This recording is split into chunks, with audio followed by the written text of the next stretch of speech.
To Be Hero X is one of the best anime of the year.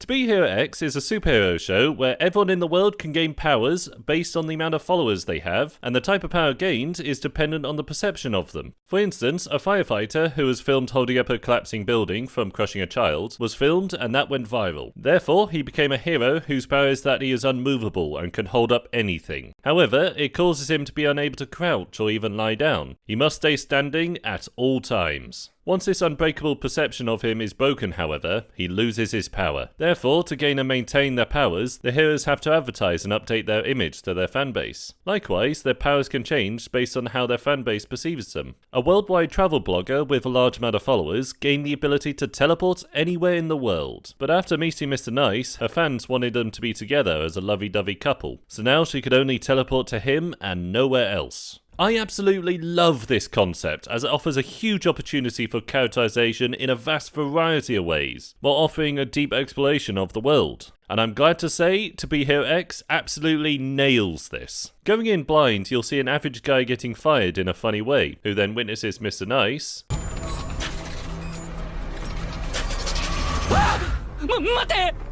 The agency behind the popular superhero realises he looks very similar, so has him secretly take his place, whereupon Mr. Nice's fanbase gives him the same powers, as well as the slight OCD the former hero had. These starting episodes showcase a very fast pace with awesome fight scenes and fantastic comedy throughout. The tone is very light-hearted for these episodes, and purposely so, as it makes the audience forget about what happened to Mr. Nice and what happened at the end of episode 1. Two very dark things the show very deliberately puts aside.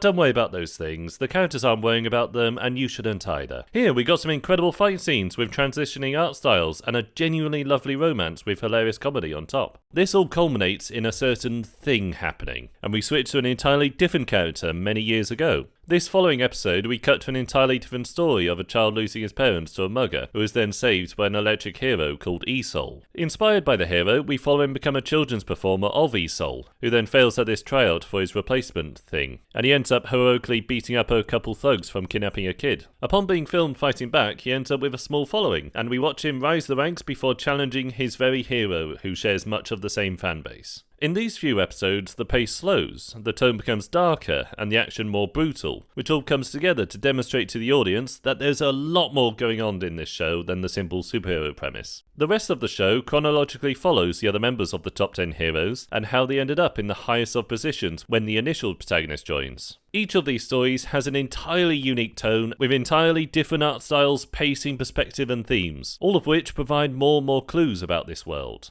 The best description of this show is that it starts off with a simple yet endearing story before it slowly zooms out and you're able to see the tangled web of different factions and character connections throughout the show. Basically, the plot constantly draws you in the first few episodes with a fast comedic pace followed by the thing, leaving you with a big mystery to solve. This mystery then hangs around in the back of your mind as you watch these various stories play out, all of which greatly endear you to the characters by themselves. These mysteries and all these stories all culminate in the final episode with the number 1 ranked, Hero X. Ta-da! He is Mr. X! Ha! Not giving anything away, but I bloody loved that final episode. The character work throughout the show is truly incredible. In every story, you see each of the characters struggle, not just in battle, but in their personal life. Be it a father's connection for his estranged daughter, the bitterness of not being treated fairly, the sweet relationship between orphans rebelling against this authority, a tale of a man taking revenge of his love, etc., etc. The anime is flooded with these gripping character journeys, some ending in tragedy, while others in fortune. Thanks to the thing in the back of your mind, you can't predict where any of them will land, keeping every action scene tense and gripping. To Be Hero X has an enormous cast, yet every one of them has a brilliant level of depth. You see them all experience joy, sadness, satisfaction, anger, celebration, despair, alongside a clear idea of their likes, dislikes, wants and needs, which is all expressed so incredibly naturally you won't even think about them as you watch the show. Hell, even this guy, who does nothing but plot and brood in the few episodes he's in, has far more character than most anime. I admit, I'm being vague about this show, but trust me, that's intentional. As To Be Hero X is a show that can easily be spoiled, and I wholeheartedly don't want that for anyone. All in all, if you want incredibly awesome action throughout, this show's got you covered. If you want a good sprinkle of hilarious comedy, seriously, I was crying with laughter at this car scene. The anime's got you covered. If you want endearing character dynamics, this show's got you covered. If you want a mystery element about how these different factions and stories are woven together, as well as the big questions, To Be Hero X has got you covered. It just about has everything you're looking for.